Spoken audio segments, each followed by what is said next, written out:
Histoire de l'Église de Don Charles Poulet, aperçu général sur les persécutions, la sépulture des martyrs, les catacombes, suite. Avec le 5e siècle s'ouvrira une nouvelle période. Les catacombes cesseront d'être des cimetières pour devenir exclusivement des sanctuaires. De cette époque datent les graffitis tracés par les pèlerins et aussi la rédaction des itinéraires qui fourniront aux investigateurs modernes le plus précieux concours. Au 8e siècle, sous la menace des Sarrasins, les papes feront transférer dans les principales basiliques de la ville les reliques des martyrs. Les catacombes tombent dès lors dans l'abandon. La découverte accidentelle en 1578 sur la voie Salaria d'une vaste région sépulcrale attira enfin l'attention. Antoine Bosio étudia les catacombes et fixa les premiers éléments de leur histoire dans sa Roma Sotterranea. Cependant, les grandes découvertes ne datent que du XIXe siècle. Elles furent l'œuvre du Romain Jean-Baptiste de Rossi, grâce à l'étude des itinéraires et des inscriptions damasiennes. Il parvint à reconstituer la topographie des catacombes. Telle qu'elle est établie, nous distinguons maintenant parmi les centres principaux, premièrement sur la voie d'Ostie, le cimetière de Lucine, aujourd'hui détruit, sur l'emplacement de la basilique de Saint-Paul hors les murs où fut enterré l'apôtre. Deuxièmement, sur la voie ardéatine, le cimetière de Domitille. Troisièmement, entre la voie adriatine et la voie appienne, le cimetière de Caliste, ad sanctum Christum. Nous y distinguons les cryptes de Lucine, la crypte du pape Corneille, celle des papes du IIIe siècle, celle de Sainte-Cécile, celle de Saint-Sébastien. Quatrièmement, sur la voie Salaria Nova, le cimetière de Priscille avec l'hypogée des Achillii Glabriones. Troisièmement, les résultats des persécutions. 1. Nombre des martyrs et valeur de leurs témoignages. Indiquer le nombre des martyrs, même d'une manière approximative, est impossible. Tacite et Saint-Clément parlent d'une grande multitude de chrétiens massacrés sous Néron en 64. Dion Cassius affirme qu'il en périt beaucoup sous Domitien. Eusèbe relate que le fanatisme populaire en massacra un nombre immense sous Trajan, sans compter les victimes de la persécution régulière, etc. Septime Sévère persécuta tellement que l'opinion se répandit de la venue prochaine de l'Antichrist. Quant à Dès, il n'épargna ni âge, ni sexe, ni condition. Enfin, Lactance, Sulpice Sévère, Eusèbe, attestent que la persécution dioclétienne fut pendant 10 ans plus meurtrière que toute la guerre. Les persécutions rendirent cependant les plus grands services à l'Église. Elles entretinrent dans son sein l'esprit de générosité et de sacrifice. À la fin du IIIe siècle, pendant les 10 années de tranquillité que connut l'Église, on remarque que les communautés se relâchèrent plus ou moins de la ferveur primitive. D'ailleurs, le témoignage des martyrs constituait un argument apologétique de première valeur. Martyr est un mot grec qui signifie témoin. Historiquement parlant, les contemporains du Seigneur, puis, dans le courant du IIe siècle, ceux qui furent les disciples directs des apôtres, tels Ignace, Polycarpe et même Irénée, attestent en mourant la vérité du christianisme. Leur témoignage, basé sur une connaissance directe, acquiert une valeur quasi documentaire. D'autre part, en soi, l'endurance morale de milliers de martyrs constituait le fait le plus impressionnant et pour les païens soulevait des problèmes. Quiconque est témoin de notre constance en reçoit un choc, dit Tertullien, Il veut savoir ce qu'il y a de réel là-dedans. En latin, quid intus in recit.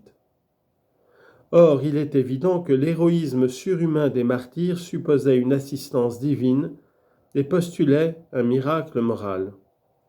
Aussi le sang des martyrs fut-il une semence de chrétiens. 2. Étendue de l'expansion chrétienne. La situation du christianisme au temps de Constantin témoigne d'ailleurs qu'il a grandi par la persécution. Il existe, dès le IIIe siècle en Italie, un épiscopat nombreux et très uni sous l'autorité de l'évêque de Rome.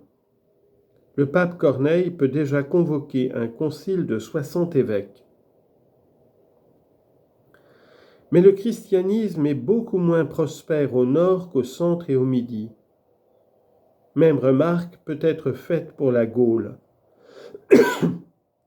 Dans la Narbonnaise et la Lyonnaise méridionale, le christianisme pénétra facilement grâce aux relations commerciales avec l'Orient.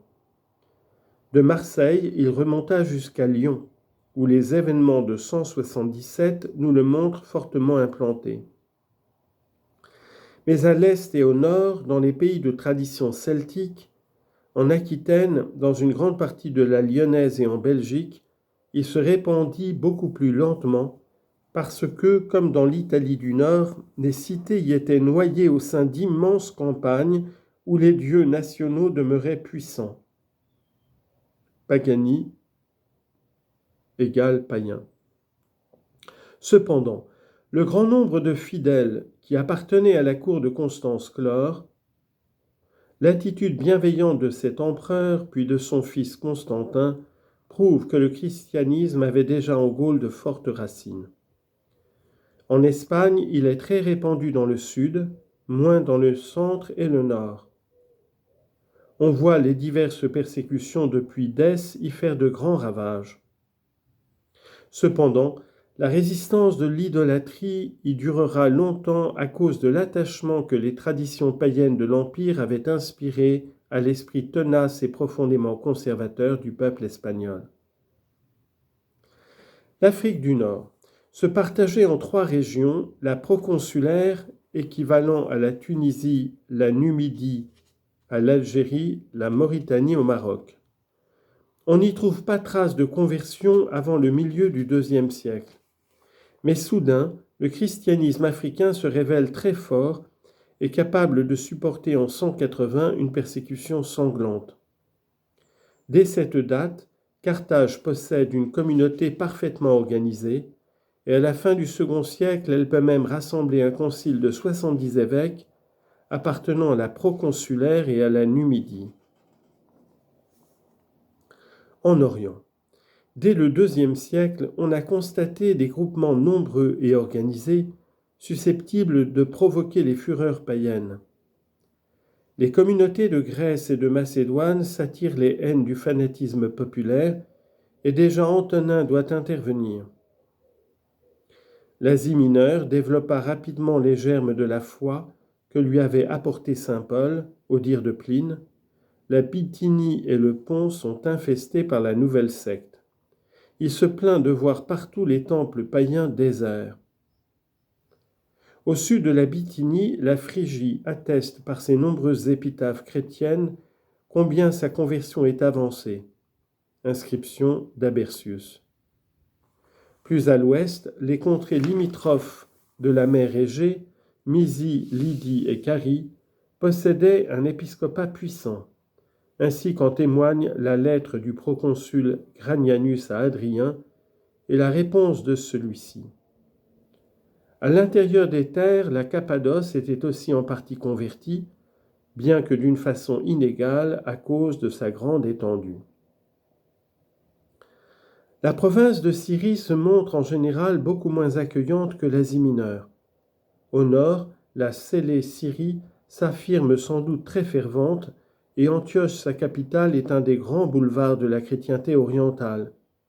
Mais, sauf le littoral, la Phénicie demeure profondément attachée à son paganisme abject. La Palestine elle-même est difficilement pénétrable. La religion végète à Jérusalem, tandis que la Galilée est encore tout enjuivée et que la côte sud, Gaza, est plongée dans les cultes les plus sensuels de l'Orient. Seul Césarée fait exception, foyer de science avec Origène. Donc, si l'on fait abstraction d'Antioche au nord et de Césarée au sud, la province de Syrie apparaît comme le refuge des religions orientales, d'où elles s'efforcèrent au IIIe siècle de s'implanter à Rome et dans tout l'Empire.